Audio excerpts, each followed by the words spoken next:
Well, thank God together we are here. And where is here? We're together at the very threshold of the Easter mystery. And I hope we're all ready to dive in through this evening's liturgy, tomorrow afternoon, and especially Saturday evening, the most important liturgy of the whole church year. Tonight, we celebrate Eucharist and priesthood. So all of us have a vested interest in that. Not only those who are priests, not only those who are seminarians. Christ chose to save the world through the priesthood, through the Eucharist. We all have a vested interest in salvation. So we all have a vested interest in the priesthood and in the Eucharist. And we want to look at these mysteries, not surprisingly, from 3 points of view. First of all, tonight, we celebrate communion in the body and the blood of Christ. Now, we all presume that we know what that means. Yes, what looks like wine is really his blood. What looks like bread is really his body. That's very good for openers. But where do we go from there? Our blessing cup is a communion in the blood of Christ. The Eucharist brings us to communion with Christ on the cross, where his body was broken and his blood was poured out. We have to get this very straight in our present times. I'm afraid that many Catholics think that the Mass, this communion, is a making present of the Lord's Supper. The Mass is not a making present of the Lord's Supper.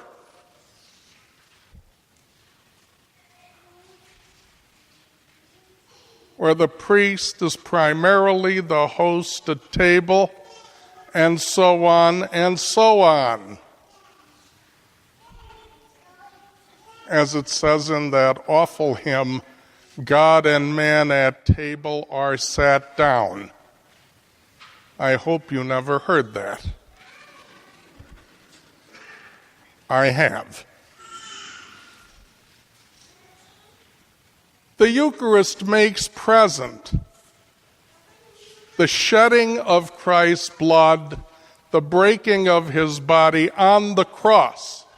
The Eucharist makes present the sacrificial action of Christ on the cross. That's what the Last Supper made present. We do not come to church to make present the Last Supper. The Last Supper was a sign of the suffering and death. When we gather at the altar, we are in communion with Christ crucified. The priest is primarily there to offer the sacrifice in the person of Christ.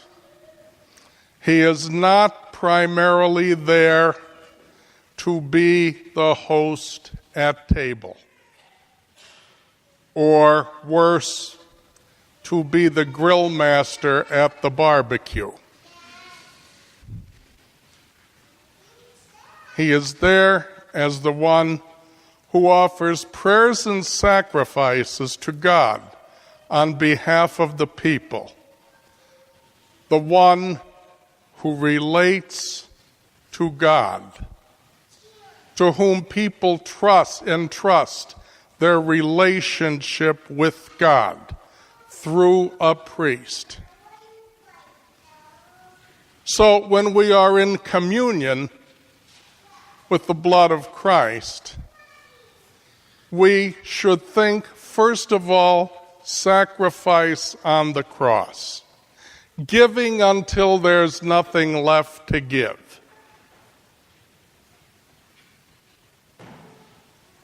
The meal is sacrificial. The table is an altar of sacrifice. Never the buffet table. So we need to cherish the Eucharist and to cherish the priesthood as our direct access to communion in the blood of Christ. Pope Benedict said, imagine the grandeur of Christ the high priest. The priest ordained in Christ shares that same grandeur. Not because he's worthy, not because of his personality, but he shares that grandeur because he is in the person of Christ the head. And so priests should have a tremendous respect for themselves. And seminarians should have a tremendous respect for the priest and for themselves, realizing what it is to which you are called. You are not called to make present the Last Supper. You are called to make present Mount Calvary. And that bestows upon you in your priesthood and in the priesthood a grandeur like unto the grandeur of Christ himself. And the priest should never be ashamed of that. I'm too humble to talk about myself that way. Well, that's how Christ talks about you. Just be humble enough to repeat what he says and let the rest go. None of us is worthy. But let us all be humble in the church to acknowledge that our grandeur in the priesthood is great, especially the grandeur of those called toward the ordained priesthood. Our blessing cup is a communion with Christ crucified, not a making present of the Last Supper. And that's the first point. Second point is we have the instruction going with Mass tonight regarding the washing of the feet. The washing of the feet of the 12 disciples. As I've said many times, this was Jesus' first continuing education, lecture, and lesson to the 12. He was giving them an example of what they should do. And this washing of the feet goes with the grandeur of the priesthood, precisely because it is humbling. And the one who gets his feet washed is often surprised, as Peter was, and convinced of his own unworthiness, as Peter was. Lord, you'll never wash my feet. Remember when Jesus said, Peter, the Son of Man, must suffer and die, and on the third day rise? And Peter said, God forbid that any of that should happen. The washing of the feet means getting with the program in humble obedience.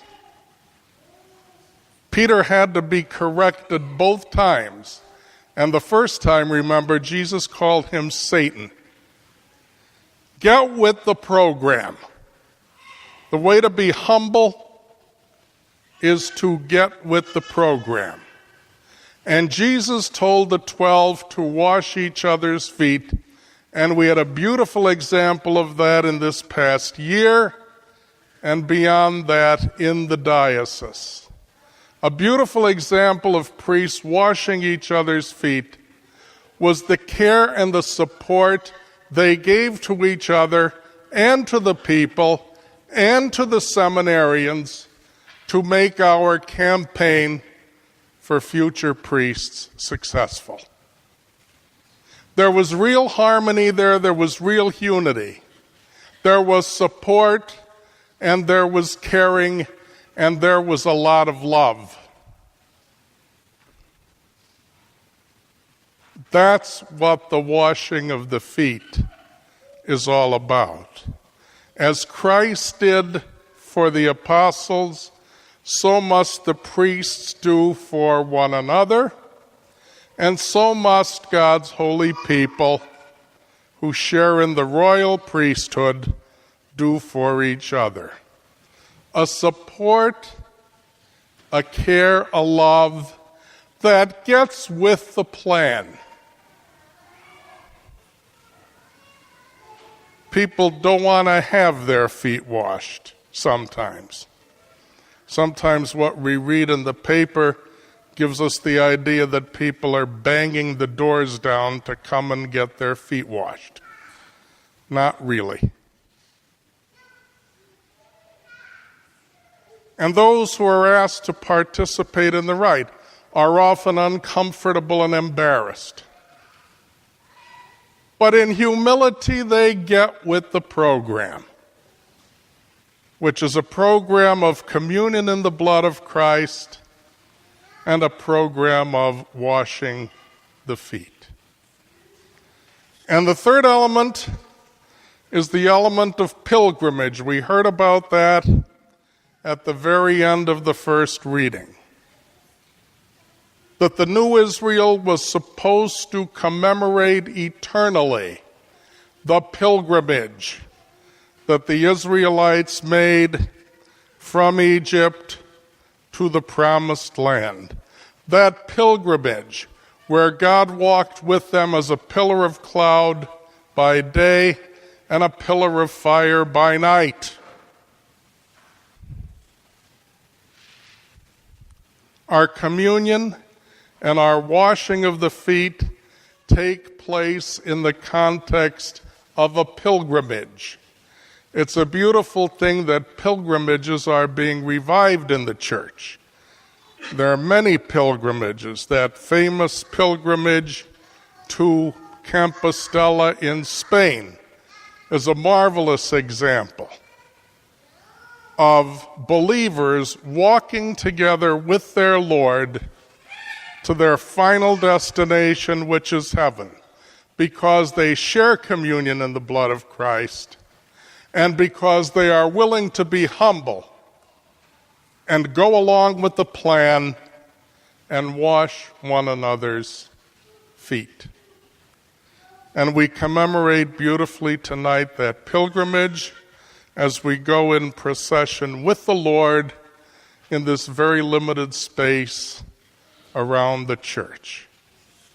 But that walking with the Lord here in procession is a sign of our whole life of walking with the Lord toward the heavenly Jerusalem.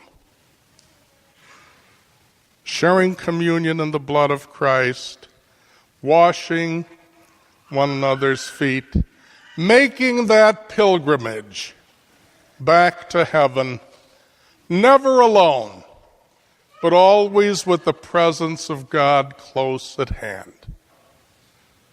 This is the mystery into which we are called to dive tonight, not to wade in, but to dive. And let's all ask for the grace that we may dive in, not like wimps, but like Olympians.